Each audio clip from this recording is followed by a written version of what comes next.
Okay, you can see the service light coming on there and the DPF light as well. So let's see what we can do about it. So this car is a Citroen C4 1.6 diesel VTR Plus 2011.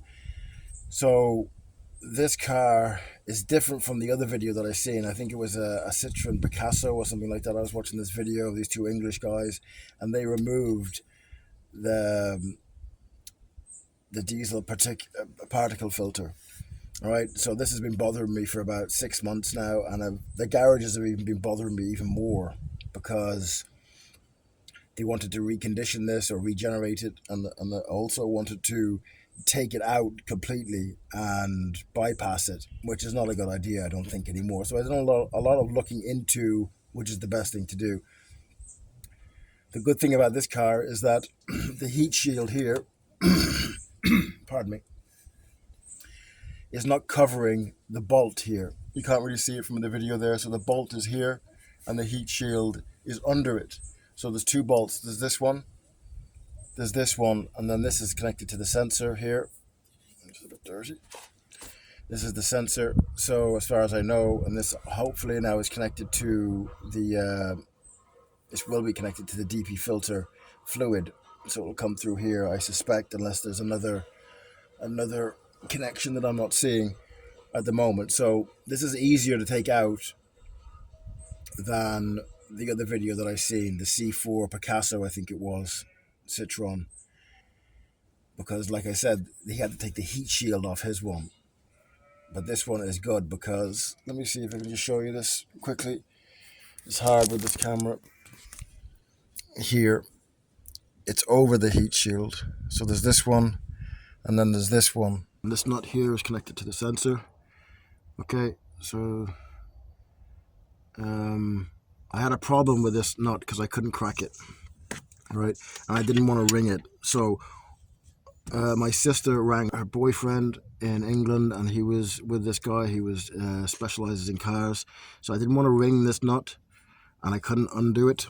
So he suggested to put the engine on so it heats it up a bit.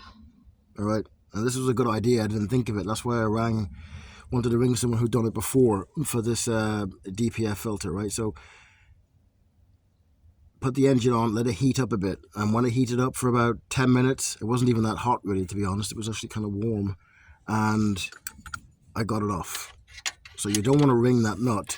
So if you're having trouble with this one for the sensor, put the engine on, heat it up a little bit, and it'll expand it or inexpand it or whatever, and you can get the nut off. All right, because you don't want to ring that. You don't want to ring that nut because you could be in big trouble. If you do that, you could be in big trouble. All right, so that's off.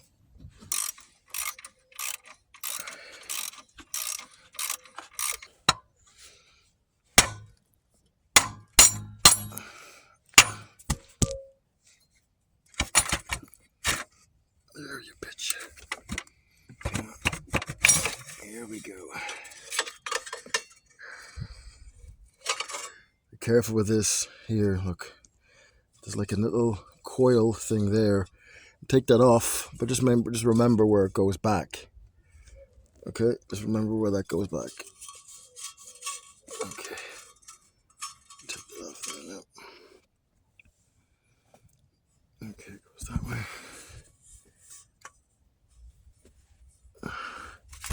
These are pretty heavy.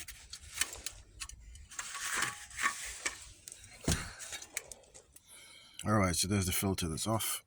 There it is. It's not too bad actually. But it's hard to tell. The whole filter could be clogged right through.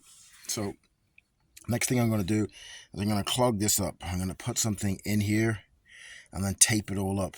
This is the stuff I'm using for the DPF. GAT, German Automotive Technology, made in Germany. So this is going to be a good product, right? You know how efficient the Germans are. Efficient with everything, you know. But okay, so the first thing now I'm going to do here is just say this part here. When I took the sensor off here, it leaves a bit of a hole, right? So what I'm going to try and do is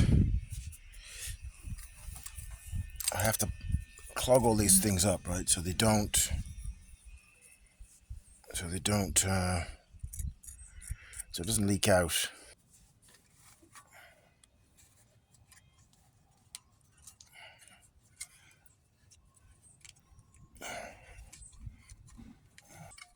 That should hold. I should hold onto that pretty good. All right, it's not bad. I'll cut that up into the bucket. It should seep through or seep into it and leave it overnight. It says 10 or 8 hours, 8 to 10 hours, but I'll just gonna stick it through all night and take it out tomorrow, and then go to the garage and do a power wash through it and put hot water through it, do some stuff like that, and just try and clean it as best as I can.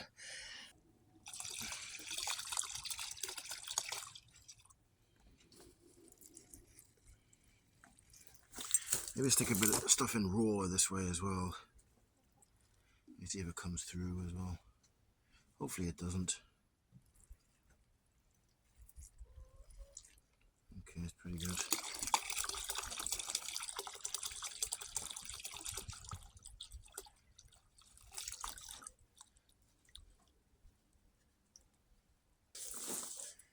Yeah, it's leaking out.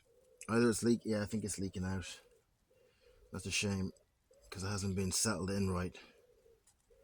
So now I have the option now. Do I continue pouring? Because it's going to come out pretty fast. I don't think I've done a good job there at all. So I'm going to have to redo this, rethink this.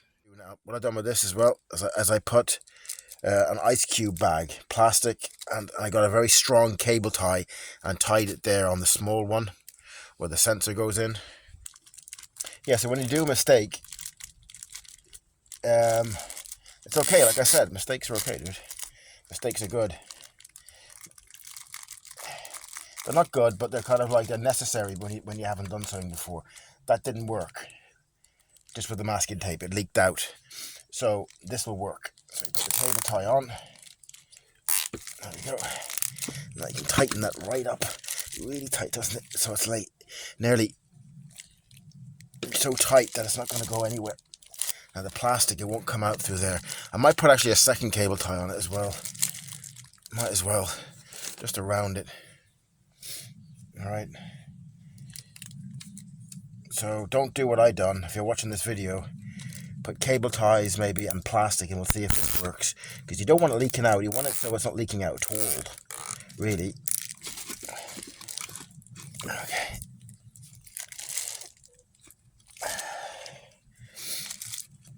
That's it. No, that's pretty tight. That's very tight there now. All right, as far as I can tell, this is working. It's not leaking out at all. It's a bit dirty, the fluid water here now, because I went through it once already because of the mistake that I made.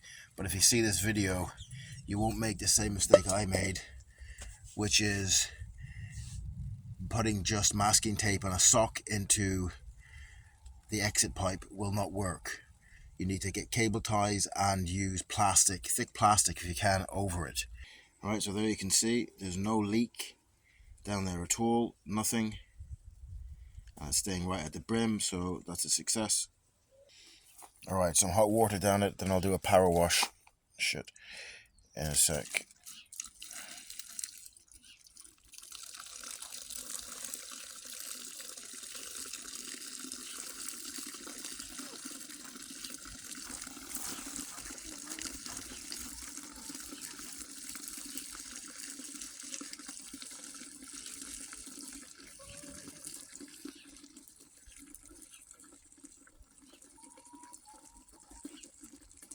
Now you can do it the other way too.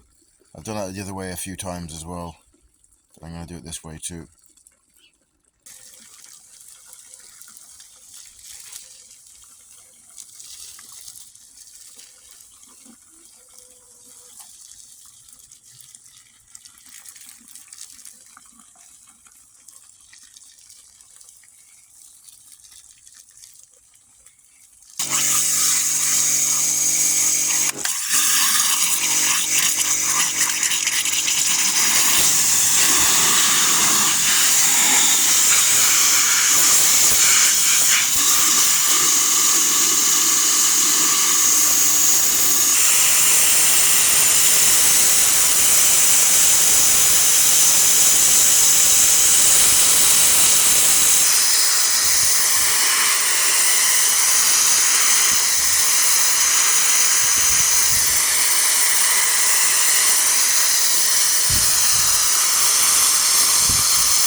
Okay, the DPF filter has been cleaned and replaced.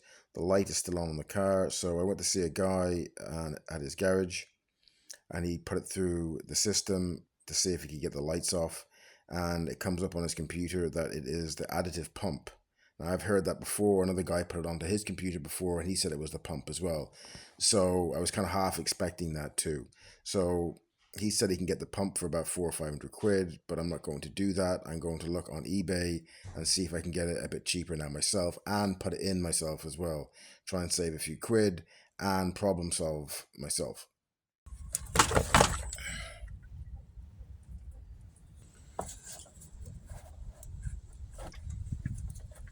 Pump at the front is broken, so that's the old one, and I just got the new one.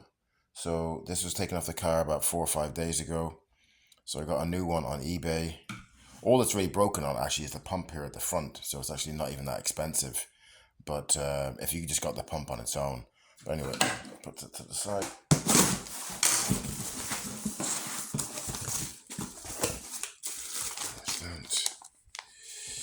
DPF configuration manual. Right, so yeah, here's the new one. It's a good bit lighter, obviously, because there's no fluid inside it.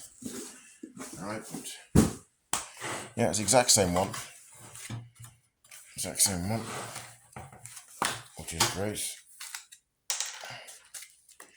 And what I done on eBay was I checked everything up and it matched it with the car. But obviously then as well, I took this one off. I took the old one off just so I could match it with the picture as well, just to make sure it was definitely the right one. So now we're going to fit this.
So I'm not sure if the service light will come on or the DPF light will come back on now that I've changed it out. It may have to be recalibrated with the computer.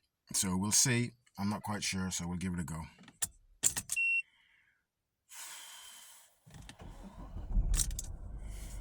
Okay, here we go.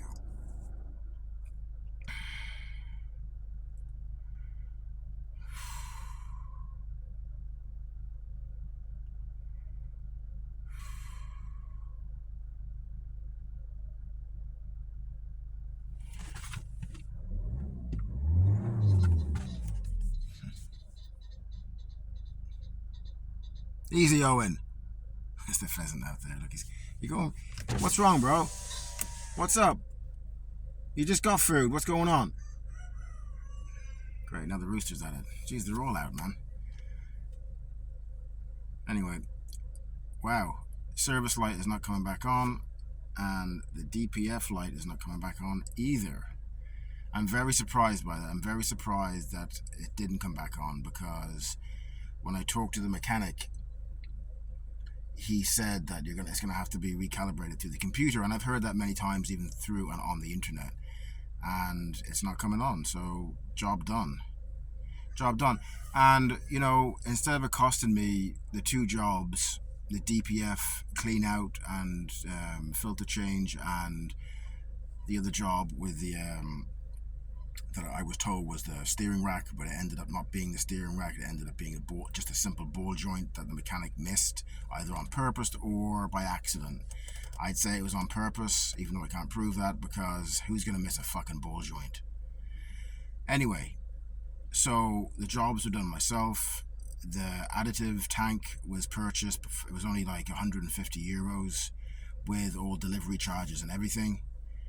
And I replaced that myself, done it all myself. So it does pay to do a few things yourself. Go through some stuff, look on the internet, spend a little bit of time trying to get things on eBay or get the part that you need. And, there's no massive rush. And I'm glad I done that, because these garages are starting to piss me off, where it seems to me that they're trying to make money by giving you the wrong information some of the times. Can't prove that, but that's my guess on it, right? So job done. And like I said, very surprised that the light didn't come back on. So, adios.